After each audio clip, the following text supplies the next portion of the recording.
غم میں لپٹا ہوا وہ تہجد کا ابھی پہلا ہی سجدہ تھا جب میں نے اللہ کو سسک کے پکارا، اور ایسی کیفیت جب کوئی سفر کا شوقین مسافر تھک کر دروازے کا سہارا لے کر بیٹھ گیا ہو۔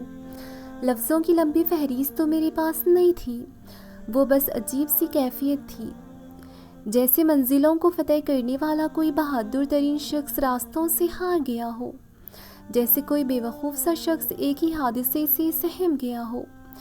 وہ سجدہ ہر غرض سے پاک تھا، اس کی تڑپ اتنی شدت تھی کہ خوف سے روح کانپ رہی تھی، یوں لگ رہا تھا جیسے اللہ میرے روبرو بیٹھ کر میری جانب دیکھ رہا ہو۔ کرب کا ایسا عالم تھا کہ جب دعا کے لیے ہاتھ نہ اٹھائے گئے تو میں نے جھولی کو پھیلا لیا، زار زار رونے لگی۔ جو تہجد کا پہلا سجدہ کیا تھا میں نے، اس سجدے نے میری ذات کو پل میں سمیٹ لیا۔ کچھ کیفیت ایسی ہوتی ہیں جن کے لیے ساری کائنات کے لفظ کم پڑ جاتے ہیں۔ وہ میرے اللہ سے پہلی ایسی ملاقات تھی جب میں نے ہر سانس پر اس کا نام لیا تھا، نہ کچھ مانگا تھا، نہ کچھ کہا تھا، اور نہ ہی کوئی شکوہ کیا تھا۔ وہ پہلی ایسی گفتگو تھی جب اس نے مجھے نہیں بلکہ میں نے اس کو سنا تھا۔ وہ پہلی ایسی دعا تھی جب میں نے اپنی نہیں اللہ کی محبت مانگی تھی۔ وہ ایسی پہلی رات تھی جب نیند کی مجھے ضرورت نہیں لگی۔ تہجد محبت کی تکمیل ہے، اللہ سے محبت کی تکمیل۔ باقی نمازوں پر انسان اللہ کی پکار پر اس کی جانب جاتا ہے، مگر تہجد کے لیے انسان پکار کا انتظار نہیں کرتا، بس نیند سے غافل ہو کر تڑپتے ہوئے دل کے ساتھ اللہ کی جانب سسکتے ہوئے دوڑا چلا جاتا ہے۔ شاید اسی لیے تہجد فرض عبادت کا حصہ نہیں بنی۔ یہ تو بس وہی پڑھ سکتا ہے جس کو اللہ سے عشق ہو گیا ہو، ایسا عشق جس کے بعد محبوب سے گفتگو کیے بغیر دل کہیں چین نہیں پاتے، ایسا عشق جس کے بعد محبوب کی ہر حکم پر چپ چاپ سر کو جھکا لیا جائے۔ تبھی تو اللہ کی سب سے لاڈلی عبادت ہے تہجد، اور اس تک اللہ اپنے لاڈلے بندے کو ہی رسائی دیتا ہے، کبھی غم دے کر تو کبھی راتوں کی نیند اڑا کر۔ وہ اپنے پسندیدہ بندوں کی آواز سننے کے لیے پکارنے کے کئی بہانے بناتا ہے۔ نہ آزمائش ہمیشہ رہتی ہے، نہ یہ مرحلے مستقل ہیں۔ وہ جو عادل ہے وہی کفیل بھی ہے، وہ جو دور لگتا ہے تمہیں وہ تمہارے قریب بھی ہے۔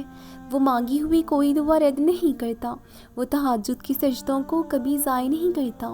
جہاں کسی کی پہنچ نہ ہو، جہاں کسی کی پہنچ نہ ہو، وہ وہاں سے راستے نکال دیتا ہے۔ تہجد بہت طاقتور عبادت ہے، کیونکہ یہ ثواب یا گناہ کے خوف سے عاری ہے۔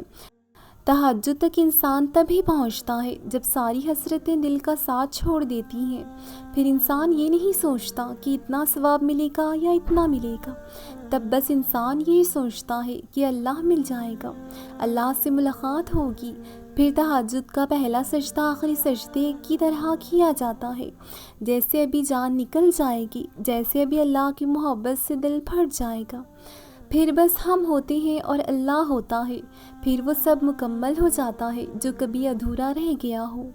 تہجد سے بڑی عشق کی کوئی دلیل نہیں۔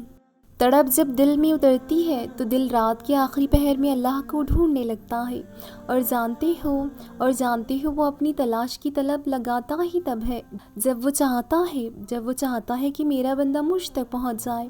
پھر بس ملاقات کا لمبا سلسلہ چلتا ہے، ہر موضوع پر گفتگو کی جاتی ہے، کبھی آنسو بہائے جاتے ہیں تو کبھی بے بسی اس کے سامنے رکھ دی جاتی ہے، بڑے لاڈ سے اور ناز سے اسے منایا جاتا ہے۔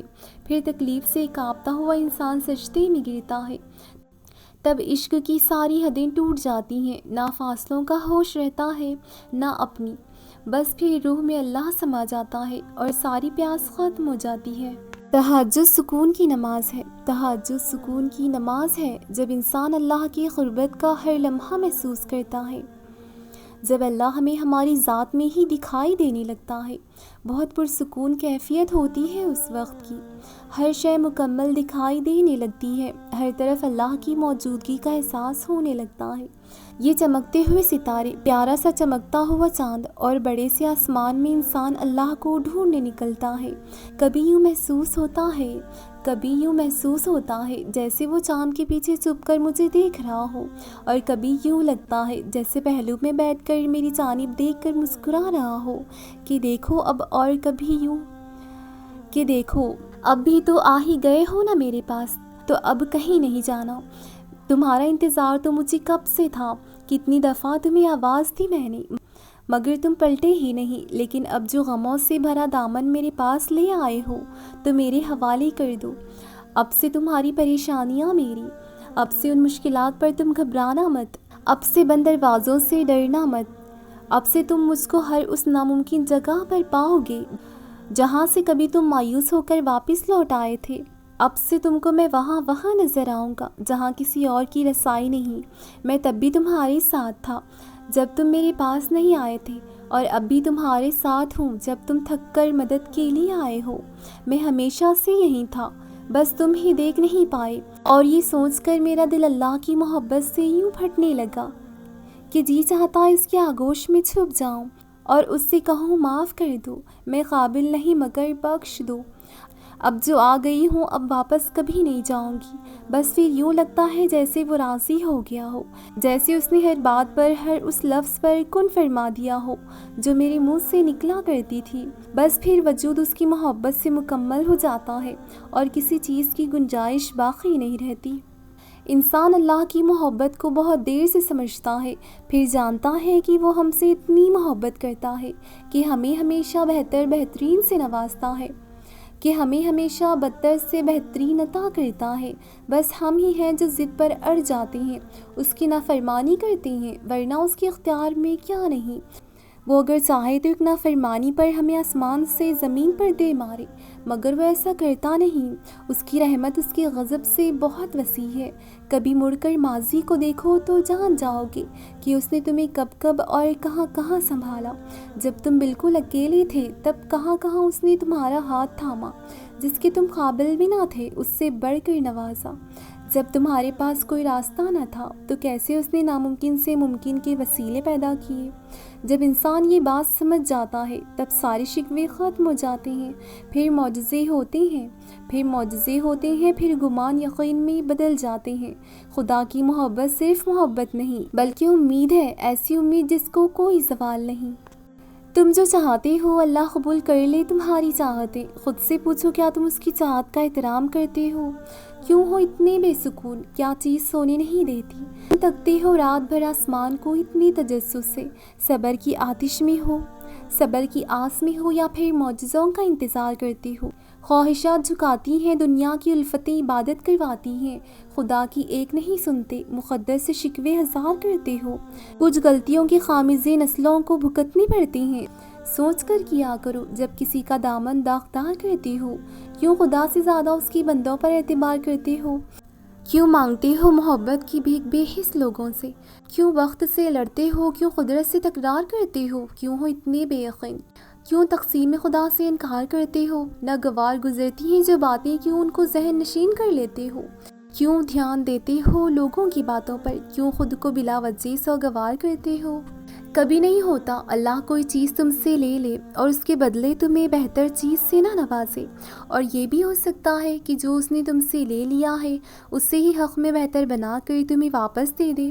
اس کی حکمتیں، اس کی مصلحتیں تم نہیں سمجھ سکتے، لیکن وہ تمہاری تکلیف سے خوب واقف ہے۔ وہ بس آزماتا ہے کہ میرا بندہ میری محبت کے لیے کس حد تک جاتا ہے۔ دعائیں التجائیں سب وہ سنبھال کے رکھتا ہے، اور پھر ان ذریعوں سے ہمیں نوازتا ہے کہ ہم دیکھتے رہ جاتے ہیں۔ جب وہ دو جہانوں کا خالق ہو کر ہمارے یقین کی لاج رکھتا ہے تو کیا ہم اس کی محبت کی لاج نہیں رکھ سکتے؟ اس کی رضا میں اپنا دل مطمئن نہیں کر سکتے؟ جب وہ ہمارے لاڈ اٹھاتا ہے تو کیا ہم اس کے ایک حکم پر سر نہیں جھکا سکتے؟ اس کی جیسی محبت تو کوئی نہیں کر سکتا، مگر ہاں ہم اس کی چاہت کا احترام تو کر سکتے ہیں نا، اس سے محبت کرنے کی کوشش تو کر سکتے ہیں۔ تو پھر کیوں نہ اب اس کی حکم کا انتظار کیا جائے اور اب اس سے محبت کی جائے۔ اس کی محبت قربان ہے ہم پر، تو کیا ہوا اگر وہ ایک پھول تمہیں نہ مل سکا؟ ہو سکتا ہے سارا باغ تمہارا مقدر ہو، اور میرے رب کو دل خوب مطمئن کرنے آتا ہے۔